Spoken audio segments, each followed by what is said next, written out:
Sorry next.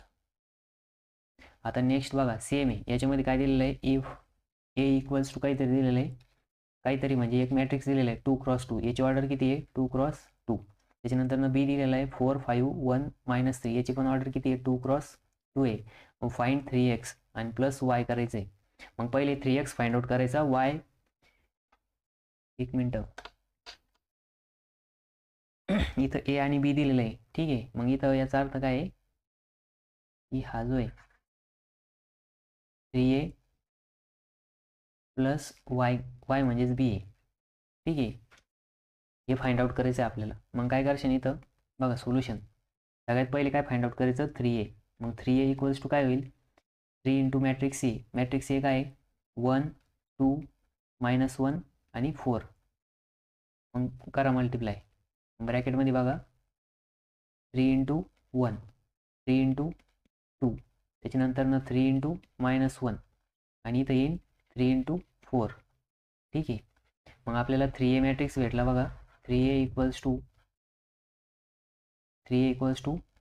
3 3 दुनी 6 6. आता बघा 3 इंटू -1 3 इंटू -1 काय येईल इथं -3 येणार, काय येणार -3 आणि 4 त्रिक 12. मग हा भेटला आपल्याला 3a. आपल्याला काय करायचं आहे 3a प्लस बी करायचं आहे. काय करायचं आहे 3a प्लस बी. मग बघा 3a प्लस बी करायचं. मग पहिले 3a लिहा. 3a मॅट्रिक्स काय आहे आत्ताच आपण फाइंड आउट केला किती 3 6 -3 आणि 12, ठीक आहे. त्याच्यानंतर प्लस बी मॅट्रिक्स. बी मॅट्रिक्स काय आहे 4 5 1 -3, ठीक आहे. मग बघा -3. मग बघा यांची काय होणार ॲडिशन होणार 3 + 4. करस्पॉन्डिंग एलिमेंट काय करायचे करस्पॉन्डिंग एलिमेंट सोबत ॲड करायचे.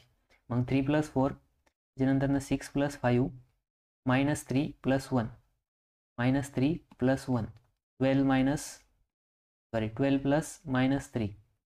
मग बघा आता काय होणार 4 आणि 3 7, किती येणार 7. त्याच्यानंतर 6 आणि 5 11. त्याच्यानंतर -3 + 1 इथं काय येईल -2 येणार. त्याच्यानंतर 12 + -3 किती येणार 9 येणार. किती येणार 9 येणार, ठीक आहे. मग बघा आपल्याला 3a प्लस बी 3a प्लस बी काय भेटला 7 11 -2 आणि 9 भेटला, ठीक आहे. हे आपलं फायनल आन्सर आलं. याच्यात काय केलं आपण तर याच्यामध्ये पहिले बघा स्केलर मल्टिपल दिलेला होता ए साठी 3. मग त्याला 3 ने मल्टिप्लाय करून घेतलं ए मॅट्रिक्सला. मग आपल्याला 3a मॅट्रिक्स भेटला, ठीक आहे. त्याच्यानंतर आपल्याला 3a प्लस बी करायचं होतं. मग तो जो मॅट्रिक्स आला होता 3aचा त्याच्यामध्ये आपण काय केलं बी मॅट्रिक्स ॲड केला. मग आपल्याला फायनल आन्सर भेटलं 7 11 -2 आणि 9, ठीक आहे. त्याच्यानंतर नेक्स्ट बघा आता